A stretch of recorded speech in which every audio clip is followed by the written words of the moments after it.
AP speaker Ayyanna Patrudu మరోసారి సంచలన వ్యాఖ్యలు చేశారు. అసెంబ్లీలో నో వర్క్ నో పే విధానం రావాలన్నారు. కొందరు అసెంబ్లీకి రాకుండా జీతాలు తీసుకోవడం మంచి పద్ధతి కాదన్నారు.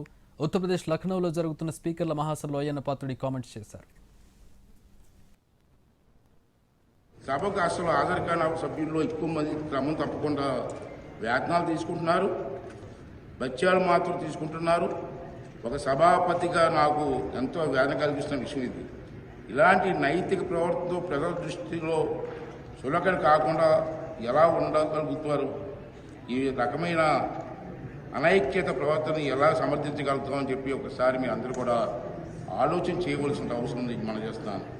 ఈ రకమైన వ్యవస్థలో శైలిని నిషేధించే నిబంధనలు లేవు కాబట్టి మరొక మార్గం చూపించాలని చెప్పి లోక్సభ స్పీకర్ గారికి ఈ సభాముఖంగా మనం చేసుకుంటున్నాం. సార్, ఇది కేవలం ఆంధ్రప్రదేశ్ శాసన వ్యవస్థకు సంబంధించిన సమస్య కాదు.